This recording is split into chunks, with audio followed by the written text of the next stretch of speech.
After watching all of the available seasons of JoJo's Bizarre Adventure, I think I can confidently say it's my favorite anime of all time. Sure, it isn't perfect, but no piece of media is, and saying that it isn't perfect is kind of pointless.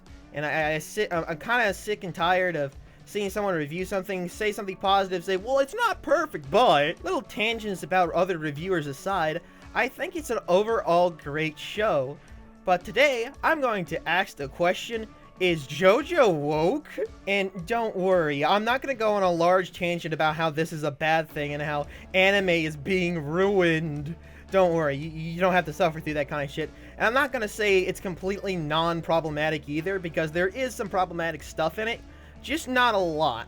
And originally I was going to have a part where I talk about how JoJo doesn't do a great job portraying women, but I'm just going to wait until, you know, Stone Ocean gets an anime adaptation, if that ever fucking happens. Without further ado, let's get into why JoJo is woke.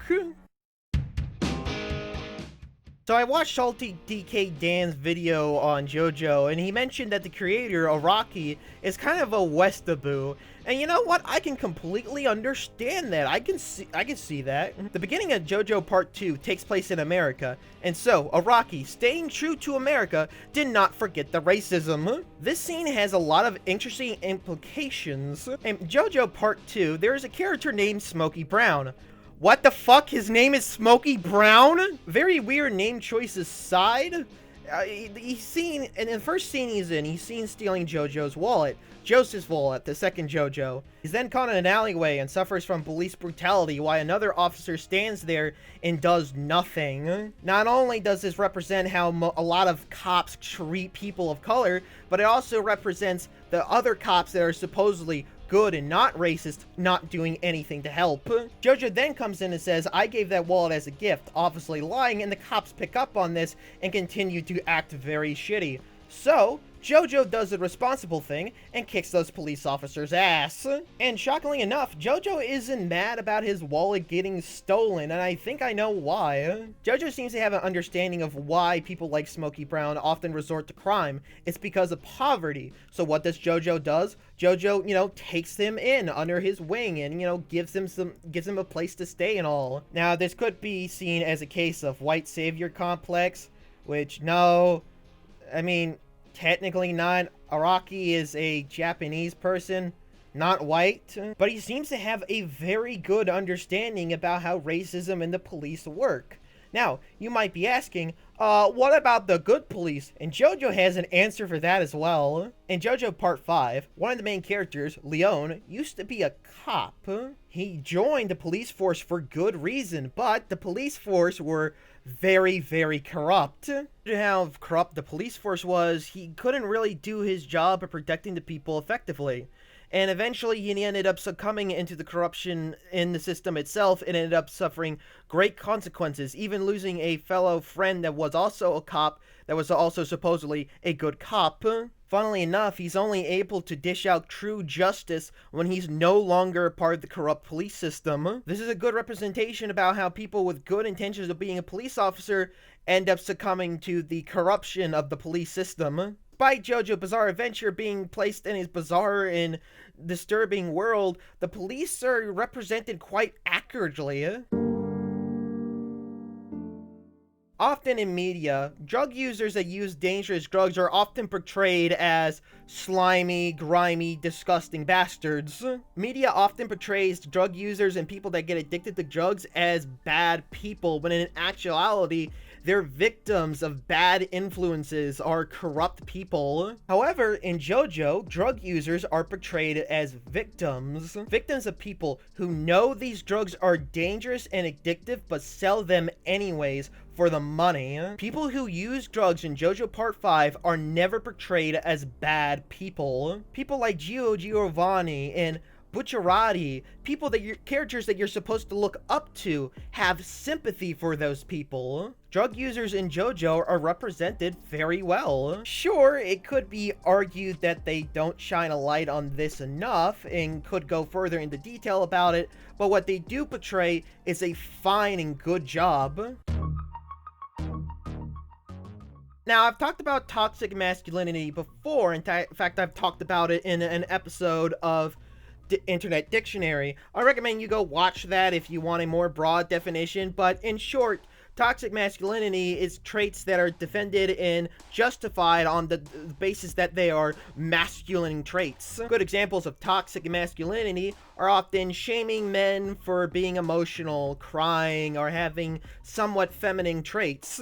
However, in Jojo, men being emotional or crying isn't portrayed as a bad thing. It's portrayed as just being human. For some men in Jojo, wearing makeup is portrayed as normal, just a simple fashion choice, which is 100% cool. In fact, through all out Jojo, it seems like a lot of their male characters have feminine traits. And while having these feminine traits, they aren't expressed as weaker or silly or anything else. Throughout the series, Jojo often gives the middle finger to gender norms, and that's fucking awesome. Now, I know there's a teen audience out there, and maybe even a man-child audience out there. They're going to say, I don't know, that's just kinda gay, my man. And that just kinda underplays what Jojo is trying to say. Intentional or not, having these characters with feminine traits, even though they're men, seems to give off the message that it doesn't matter what you wear, how you act. It's just, you know, be yourself. If you think this is cool, do you. And the manga itself, that the anime later adapted in 2012, started in the 1980s. I think it's very much fair to say that JoJo is ahead of its time. And with JoJo Part 6 coming, I can only assume that we'll see more progressive themes, especially with it taking place in a literal prison. Yeah, I read a bit of Part 6, but then I remembered I don't like reading things, so I guess I'll just wait for the anime to come out. It was a bit weird at first, something about masturbation. I ended up just watching a dub of the first few parts of it on YouTube. There was like this dub of it. There was only a few episodes, so I didn't get the full thing. Hopefully someone does a full version so I don't have to read it or buy it and make someone else read it for me, because that would be awkward. Even if I wanted to do something insanely awkward as that, I wouldn't be able to afford it because I'm a poor little bitch. By the way, since I need to make more time so the video can get to 8 minutes so I can put in mid-roll ads, did you know that I have a Patreon where you can donate to me monthly and get special rewards and perks? And guess what? There's a bit of an update. You've probably heard of my Patreon before, and you know the lowest tier is $3. Well, that's not true anymore. Now you can get early content for the price of $1. My, what a great fucking bargain that is. So, if you're willing to spend $1 each month to get early videos from me, check out my Patreon in the link below. And we got past the 8-minute mark. Fucking awesome, I can put mid-roll ads in this shit. Oh, almost forgot one more thing. I would like to thank the thumbnail artist for this video, Neon Realms. This is a very, very good looking thumbnail and goes with the theme of, you know, JoJo Bizarre Adventure being woke and, you know, questioning masculinity. It even has that classic pose. So, if you could, go give him some support, go say thank you on their YouTube channel. There will be a link to that below. I've been Crow Deviant, and I'll see you next time. Thank you for watching the video, and if you liked it, be sure to like and subscribe. Also, check out these links. If you want to tip me, you could go check out my Ko-Fi. If you want to vote for the next video, go to my Twitter. If you want to get some merch with my face on it, go to my merch store. And if you want to get to watch videos early while supporting the channel, go check out my Patreon. Also, the artist that made the OCs in this video is not me. It is Benny Bunny, so go check him out on Twitter. Also, feel free to come down to my Discord with the link down below. New videos are uploaded every Monday, Wednesday, and Friday. And don't forget to love yourself.